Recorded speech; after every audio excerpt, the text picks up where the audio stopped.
നമസ്കാരം, ഡോക്ടർ അൽഫീനയാണ്. ഇന്നത്തെ ഈ വീഡിയോ ഞാൻ എല്ലാ ചെറുപ്പക്കാർക്കും ഡെഡിക്കേറ്റ് ചെയ്യുകയാണ്. സാധാരണഗതിയിൽ ഞാൻ ചെയ്യുന്ന വീഡിയോസ് എല്ലാം ഹാഷിമോട്ടോസ് തൈറോയിഡൈറ്റിസിൻ്റെയാണ് കൂടുതലും. എനിക്ക് ഹാഷിമോട്ടോസ് ഇല്ല, എനിക്ക് തൈറോയിഡിൻ്റെ ഒരു പ്രശ്നമില്ല, പിന്നെ ഞാൻ എന്തിനിത് കാണണം, അങ്ങനെ നിങ്ങൾ ചിന്തിക്കാൻ വരട്ടെ. ഇന്ന് നിലവിൽ ഹാഷിമോട്ടോസ് തൈറോയിഡൈറ്റിസിന് എൻ്റെ അടുത്ത് ട്രീറ്റ്മെൻറ്റ് എടുത്തുകൊണ്ടിരിക്കുന്ന ആളുകളിൽ കൂടുതൽ ആളുകളും, അതായത് ഒരു പകുതിയിലധികം ആളുകളും 25 വയസ്സിനും 40 വയസ്സിനും ഇടയിലുള്ളവരാണ്. അതുകൊണ്ടാണ് ഈ വീഡിയോ ഞാൻ പ്രത്യേകം ചെറുപ്പക്കാർക്ക് വേണ്ടിയിട്ട് ഡെഡിക്കേറ്റ് ചെയ്യുന്നത്. ഈ ഒരു പ്രശ്നം ഇത് ഇവരുടെ കുടുംബജീവിതത്തെ, ഇവരുടെ കരിയറിനെ, ഇവരുടെ സോഷ്യൽ ലൈഫിനെ ഒക്കെ നല്ല രീതിയിൽ ബാധിച്ചുകൊണ്ടാണ് ഇരിക്കുന്നത്. അപ്പോൾ ഈ എല്ലാ ആളുകൾക്കും ഞാൻ കോമൺ ആയിട്ട് നോട്ട് ചെയ്ത ഒരു പ്രശ്നമുണ്ട്. അതെന്താണെന്ന് സമാനമായ പ്രശ്നം അഭിമുഖീകരിച്ച ഒരാൾ ഇപ്പോൾ നമ്മുടെ കൂടെ ഉണ്ട്. നമുക്ക് ആ ഒരു ചെറുപ്പക്കാരോട് ചോദിച്ചു നോക്കാം. അപ്പം നിങ്ങൾ ഈ അനുഭവം ഒന്ന് കേൾക്കുമ്പോൾ നിങ്ങൾക്കിത് പേഴ്സണലി റിലേറ്റ് ചെയ്യാൻ പറ്റുന്നുണ്ടോ എന്ന് നോക്കുക. നിങ്ങൾക്കില്ലെങ്കിൽ നിങ്ങളുടെ സറൗണ്ടിങ്സിലുള്ള, നിങ്ങൾക്ക് വ്യക്തിപരമായി അറിയാവുന്ന ആർക്കെങ്കിലുമൊക്കെ ഈ ഒരു പ്രശ്നം ഉണ്ടാവും.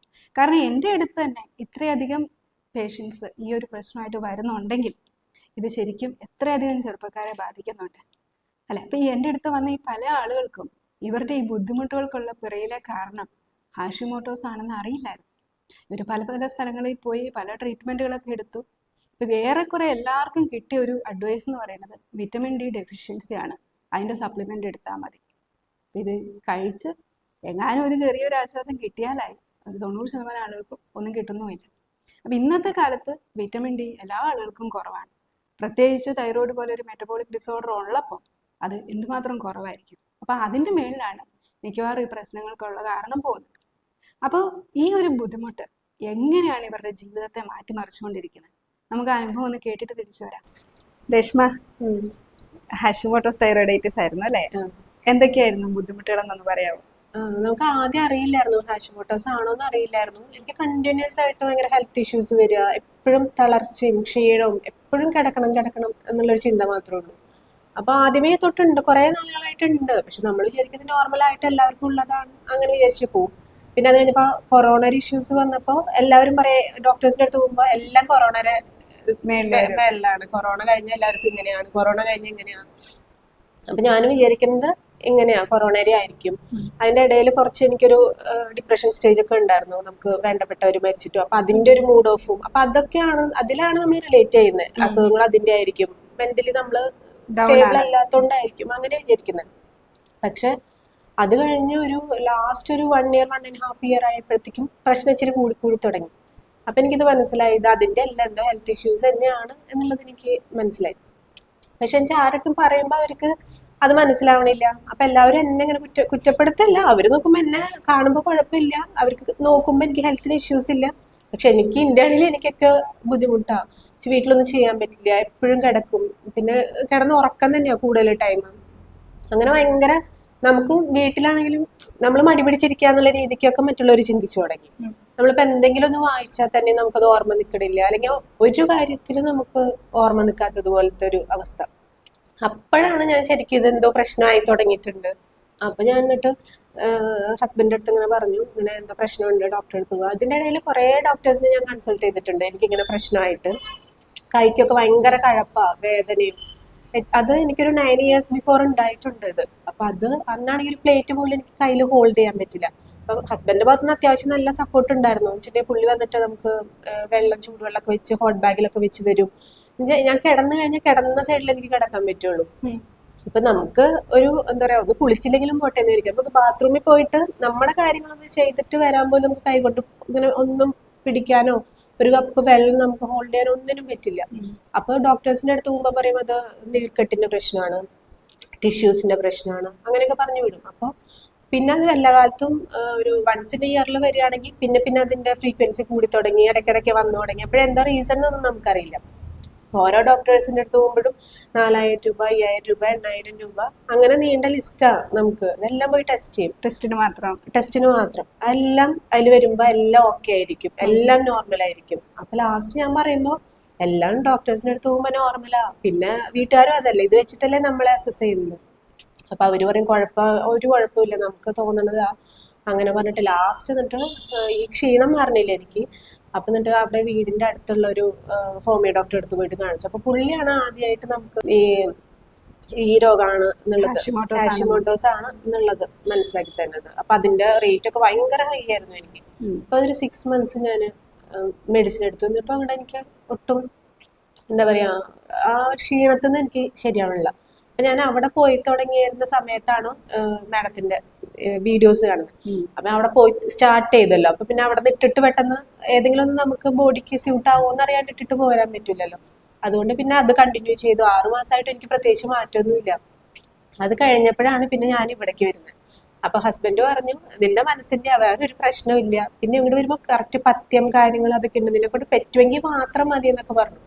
അപ്പൊ ഞാൻ വിചാരിച്ചു നമുക്ക് അത്രയും വയ്യ, അത്രയും ടയേർഡാണ്. രാവിലെ മോൻ ഒരു 7 മണിക്ക് പോയി കഴിഞ്ഞാൽ ഞാൻ കിടന്നുറങ്ങും. പിന്നെ ഒരു 11 മണി 12 മണിക്കാണ് എനിക്കുന്നത്. അത് കഴിഞ്ഞാൽ പിന്നെ ഉച്ചയ്ക്ക് എന്തെങ്കിലും ചെയ്ത് പിന്നെ ഫുഡ് കഴിച്ച് നേരെ വന്ന് കിടക്കും. പിന്നെ ഒരു 4 മണി 5 മണിയായിട്ട് ഞാൻ എനിക്കുന്നത്. അപ്പൊ വീട്ടിൽ അമ്മ ഉള്ളതുകൊണ്ട് മോൻ വരുമ്പോൾ പിക്ക് ചെയ്യാനും ഒക്കെ ഇവരൊക്കെ ഉള്ളത് കൊണ്ട് ഹസ്ബൻഡ് ആണെങ്കിലും ഒക്കെ ഹെൽപ്പ് ചെയ്യുന്നതുകൊണ്ട് നമുക്ക് കുഴപ്പമില്ല. അപ്പൊ അങ്ങനെ ഇരിക്കെ അത് കഴിഞ്ഞപ്പോൾ പിന്നെ ഞാൻ ഇവിടെ വന്നു. ഇവിടെ വന്ന് വരുന്ന സമയത്ത് ഭയങ്കര സിവിയർ ആയിരുന്നു. കാരണം ഫുൾ നമുക്ക് ഭയങ്കര വിഷമവും. വീട്ടിലാണെങ്കിലും ഇവർ വിചാരിക്കുന്നത് ഞാൻ പെർഫെക്റ്റ്ലി ഓക്കെ ആണ്, പക്ഷെ നമുക്കൊന്നും ചെയ്യാൻ പറ്റണില്ല. ഒരു ചൂലെടുത്തൊന്ന് അടിച്ചു വരാൻ പോലും എനിക്ക് പറ്റണില്ല. അത്രയും ക്ഷീണം, അത് പറഞ്ഞാൽ മറ്റുള്ളവർക്ക് മനസ്സിലാവണില്ല. അത് കഴിഞ്ഞിട്ട് ഇവിടെ വന്നു, പത്യുണ്ടെന്ന് പറഞ്ഞു. ഞാൻ ഓക്കെ ആയിരുന്നു, കാരണം നമ്മൾ അത്രയും ഹെൽത്ത് പോയി കിടക്കുകയാണ്. അപ്പൊ നമ്മൾ എന്ത് ചെയ്യുമല്ലോ, അങ്ങനത്തെ സ്റ്റേജ് ആയിരുന്നു. അപ്പം വീട്ടിൽ നിന്നൊക്കെ പറഞ്ഞു, നീ പോയിട്ട് കാര്യമില്ല, നിന്നെ കൊണ്ട് ഫുഡ് കൺട്രോൾ ചെയ്യാൻ പറ്റില്ല. അപ്പൊ ഞാൻ പറഞ്ഞു, എനിക്ക് അത്രയും വയ്യ, പച്ചവെള്ളം കുടിച്ച് ജീവിക്കണം എന്ന് പറഞ്ഞാലും ഞാനിപ്പോ ജീവിക്കും. എനിക്ക് അതുപോലെ മറ്റുള്ളവർക്ക് കാണുമ്പോൾ അത് മനസ്സിലാവാത്തോണ്ടാണ്. അങ്ങനെ ഞാൻ ഇവിടെ വന്നിട്ട് ഫസ്റ്റ് ഡേ ഞാൻ മരുന്ന് കഴിച്ചു, എനിക്ക് പ്രത്യേകിച്ച് അതിന്. പക്ഷെ സെക്കൻഡ് ഡേ ഞാൻ കിടന്നെടുത്ത് ഏറ്റു തുടങ്ങി, ഞാൻ അടിച്ചു വാരി തുടങ്ങി. കുട്ടി വരുമ്പോഴേക്കും ഒക്കെ ഓരോന്ന് എനിക്കൊന്ന് ജസ്റ്റ് ഏനിക്കാൻ പറ്റുന്നുണ്ട്, ജസ്റ്റ് അവൻ്റെ അടുത്തൊന്ന് വർത്താനം പറയാൻ പറ്റുന്നുണ്ട്. അത്രയും ടൈം ഞാൻ ഫുൾ ടൈം കിടന്നിരുന്ന ഒരു സ്റ്റേജിൽ നിന്ന് ഞാൻ ഏറ്റു തുടങ്ങി.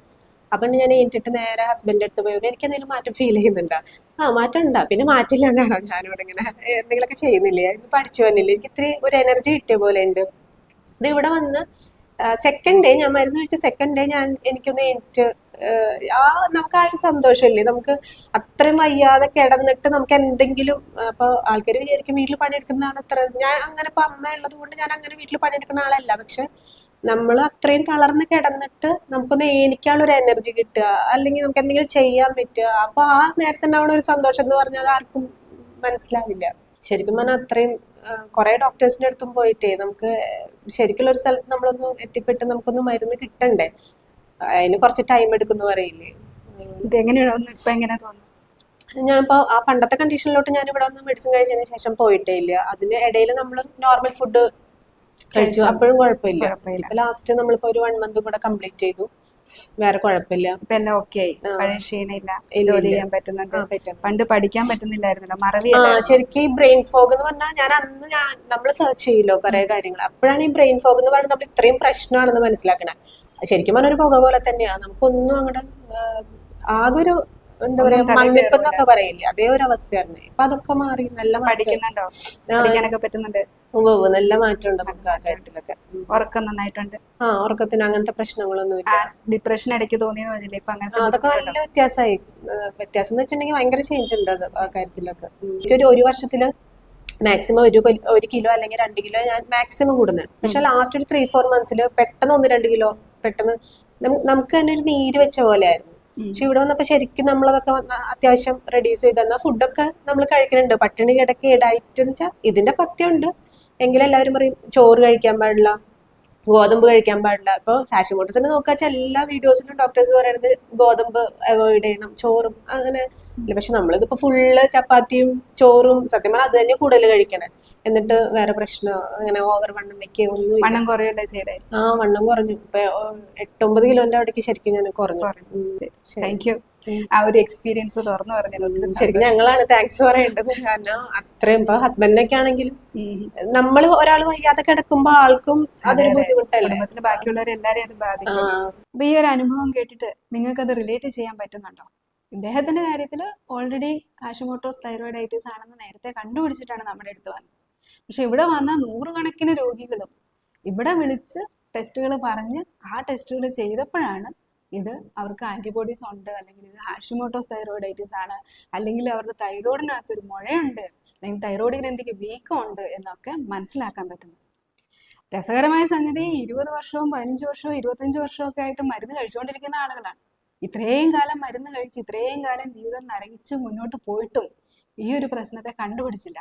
അതുകൊണ്ടാണ് ഞാൻ ചെറുപ്പക്കാരായ നിങ്ങൾക്ക് വേണ്ടിയിട്ട് ഈ വീഡിയോ ഡെഡിക്കേറ്റ് ചെയ്തത്. പ്രത്യേകിച്ച് നിങ്ങൾ ഇപ്പോൾ തന്നെ ഇത് കണ്ടുപിടിക്കുകയാണെങ്കിൽ നിങ്ങളുടെ എത്രയോ മുന്നോട്ടുള്ള ജീവിതത്തിന് മാറ്റം വരാൻ പോകുന്നത്. ഇത് ഉള്ളതുകൊണ്ട് ഇവരുടെ കുടുംബജീവിതം തകരാറിലായിരുന്നു, ഇവരുടെ കരിയർ പ്രശ്നമുണ്ടായി, സോഷ്യൽ ലൈഫിന് പ്രശ്നമുണ്ടായി, മൊത്തത്തിൽ കുളമായിട്ടുള്ള ഒരവസ്ഥയിലാണ് പല ആളുകളും നമ്മുടെ അടുത്ത് വരുന്നത്. അപ്പം അങ്ങനെയുള്ള പ്രശ്നങ്ങളൊക്കെ ഒഴിവാക്കാനായിട്ട് നമുക്കത് സാധിക്കും. അപ്പം ഇവിടെ ഈ ഹോർമോൺ ഇപ്പം ഞാൻ പറഞ്ഞു 10-15 വർഷമൊക്കെ മരുന്ന് കഴിച്ച് ഈ സാധനം നോർമലാക്കി TSH നോർമലാക്കി വെക്കുന്നതുകൊണ്ടുള്ളൊരു പ്രശ്നം, അല്ലെങ്കിൽ വിറ്റമിൻ ഡി ഡെഫിഷ്യൻസി ആണ് എന്ന് പറഞ്ഞുകൊണ്ട് വിറ്റമിൻ ഡി സപ്ലിമെൻറ്റും കഴിച്ചുകൊണ്ട് പോയാലുള്ള പ്രശ്നം, ഇതെല്ലാം കഴിച്ചിട്ടും നിങ്ങളുടെ പ്രശ്നങ്ങളൊന്നും മാറുന്നില്ല അല്ലേ? നിങ്ങൾക്ക് ഒന്ന് എണീറ്റ് ഉണർവോടെ ഒന്ന് ജോലി ചെയ്യാൻ പറ്റുന്നില്ല, നിങ്ങളുടെ മക്കളെ ഒന്ന് ഉള്ളു തുറന്ന് സ്നേഹിക്കാൻ പറ്റുന്നില്ല, ഹസ്ബൻഡിനോട് സ്നേഹം പ്രകടിപ്പിക്കാൻ പറ്റുന്നില്ല, തൊട്ടതിനും പിടിച്ചതിനും എല്ലാം ദേഷ്യമാണ്, സങ്കടമാണ്, കരച്ചിലാണ്, ഡിപ്രഷനാണ്, ഒന്നും ചെയ്യാൻ പറ്റുന്നില്ല. ശാരീരികമായിട്ടും മാനസികമായിട്ടും എന്തൊക്കെയോ ഭയങ്കര പ്രശ്നങ്ങളിലൂടെ നിങ്ങൾ പൊയ്ക്കൊണ്ടിരിക്കുന്നു. പക്ഷെ ഇതൊന്നും മനസ്സിലാക്കാനായിട്ട് നിങ്ങളുടെ ചുറ്റുമുള്ള ആളുകൾക്ക് പറ്റുന്നില്ല. അവർ നോക്കുമ്പോൾ, പുറമേ നോക്കുമ്പോൾ നിങ്ങൾ നല്ല സുന്ദരിയായിട്ട് സുന്ദരന്മാരായിട്ട് ഇരിക്കുന്നു, വേറെ പ്രശ്നങ്ങളൊന്നുമില്ല. ഇതെല്ലാം ഒന്നിൽ നിങ്ങളുടെ മടിയായിട്ട്, നിങ്ങളുടെ തോന്നലായിട്ട് എഴുതി തള്ളുകയാണ് ചെയ്യുന്നത്. അവരെ കുറ്റപ്പെടുത്താൻ പറ്റില്ല, കാരണം നിങ്ങളുടെ ടെസ്റ്റ് റിപ്പോർട്ടുകളെല്ലാം നോർമലാണ്. അല്ലെങ്കിൽ അഥവാ എന്തെങ്കിലും പ്രശ്നം ഉണ്ടാക്കി തന്നെ നിങ്ങൾ ഗുളിക കഴിച്ചത് ബാലൻസ് ചെയ്ത് നോർമലാക്കി വെക്കുന്നു, എന്നിട്ട് നിങ്ങളുടെ ബുദ്ധിമുട്ടുകളൊന്നും മാറുന്നില്ല. ഇതൊക്കെ മാറണമെങ്കിൽ ഇതിൻ്റെ പിന്നിലുള്ള യഥാർത്ഥ കാരണത്തെ ചികിത്സിക്കണം. ഇതൊരു മെറ്റബോളിക് ഡിസോർഡർ ആണ്, ഇതിനൊരു പിന്നിലൊരു ഇമ്മ്യൂൺ ഡിസ്ഫങ്ഷൻ ഉണ്ട്. അപ്പം അത് ശരിയാക്കി ഇതിന് ഒട്ടനവധി കടമ്പകളുണ്ട്. അപ്പം ഇങ്ങനെയുള്ള പ്രശ്നങ്ങൾ നിങ്ങൾക്ക് ഉണ്ടെങ്കിൽ നിങ്ങൾ ആദ്യം പോയിട്ട് നിങ്ങളുടെ ആൻറ്റിബോഡീസ് ടെസ്റ്റ് ചെയ്യുക, നിങ്ങളുടെ തൈറോയിഡിൻ്റെ സ്കാൻ ചെയ്ത് നോക്കുക. അങ്ങനെ സ്കാൻ ചെയ്യുകയും ടെസ്റ്റ് ചെയ്യുകയും ചെയ്യുമ്പോൾ ഇത് നിങ്ങൾക്ക് ഉണ്ട് എങ്കിൽ നിങ്ങളത് വിഷമിക്കേണ്ട കാര്യമില്ല. ഇതിനൊരു പരിഹാരം ഉണ്ടെന്ന് അറിയിക്കാനാണ് ഈ വീഡിയോ ചെയ്തത്. ഈ ഒരു പരിഹാരം നിങ്ങളുടെ അടുക്കളയിൽ ഇരിക്കുന്ന ഏതാനും മസാലക്കൂട്ടുകളിൽ അടുക്കള നുറുങ്ങ് രഹസ്യത്തിലൊന്നുമില്ല. തൊട്ടനവധി കടമ്പകൾ കടന്ന് നല്ല രീതിയിൽ ചികിത്സിച്ചാൽ മാത്രമേ ഇതിന് മാറ്റം കൊണ്ടുവരാൻ പറ്റുള്ളൂ. അപ്പം ഇതിനെ ചികിത്സിക്കണമെങ്കിൽ ചില ത്യാഗങ്ങൾ നിങ്ങൾ ചെയ്യാൻ തയ്യാറാവണം. നിങ്ങൾക്ക് ചില ആഹാര സാധനങ്ങളും ജീവിതശൈലിയിലുള്ള ചില കാര്യങ്ങളും നിങ്ങൾ ഒഴിവാക്കാൻ തയ്യാറാണ്. ഇത് കുറേ കാലത്തേക്കല്ല. ഈ ഒരു അസുഖം മുന്നോട്ട് പോയാൽ മരിക്കുന്നത് വരെ നിങ്ങളുടെ ജീവിതത്തിൽ ഉണ്ടാക്കാൻ പോകുന്ന ബുദ്ധിമുട്ടുകൾ വെച്ച് നോക്കുമ്പോൾ വളരെ ചെറിയൊരു ത്യാഗമാണ് നിങ്ങൾ ചെയ്യാൻ പോകുന്നത്. അതും വളരെ ചെറിയ ഷോർട്ട് ടേമിലേക്ക് വേണ്ടിയിട്ടാണ്. ഏതാനും ദിവസങ്ങൾ നിങ്ങൾ ചെയ്യുന്ന ആ ത്യാഗത്തിന് നിങ്ങൾക്ക് നിങ്ങളുടെ ജീവിതം തന്നെ മാറ്റിമറിക്കും. അങ്ങനെ ചെയ്യാൻ നിങ്ങൾ തയ്യാറാണെങ്കിൽ ഇതുപോലൊരു ഇന്റർവ്യൂ ഇതേ സീറ്റിലിരുന്ന് ചെയ്യാൻ നിങ്ങൾക്ക് സാധിക്കും. ഇടയ്ക്ക് മഴയൊക്കെ നനഞ്ഞ് ചെറിയ കോൾഡൊക്കെ ആയിട്ടാണ് ആളിരിക്കുന്നത്. ഈ ഒരു സമയത്തും തൻ്റെ അനുഭവം തുറന്നു പറയാനായിട്ട് അദ്ദേഹം തയ്യാറാവുന്നത് തനിക്കുണ്ടായ ആ ഒരു മാറ്റം, അത് മറ്റുള്ള ആ ഒരു പ്രയോജനം മറ്റാർക്കെങ്കിലും അവരുടെ ജീവിതത്തിൽ ലഭിക്കുന്നെങ്കിൽ ലഭിക്കട്ടെ എന്ന് കരുതിയാണ്. അപ്പോൾ ഒരുപക്ഷെ ഈ ഒരു വീഡിയോ കണ്ടു കഴിയുമ്പോൾ നിങ്ങൾക്കും ഇതൊന്ന് ഷെയർ ചെയ്യാനായിട്ട് തോന്നിയേക്കാം. അങ്ങനെ തോന്നുകയാണെങ്കിൽ നിങ്ങൾ മടിച്ചു നിൽക്കാതെ ഇതൊന്ന് ഷെയർ ചെയ്യുക. ഒരുപക്ഷെ ഇതുപോലെ ഒരു ട്രാൻസ്ഫോർമേഷൻ മറ്റൊരാളുടെ ജീവിതത്തിൽ ഉണ്ടാക്കാനായിട്ട് നിങ്ങളുടെ ഒരു ഷെയറിന് സാധിച്ചേക്കും.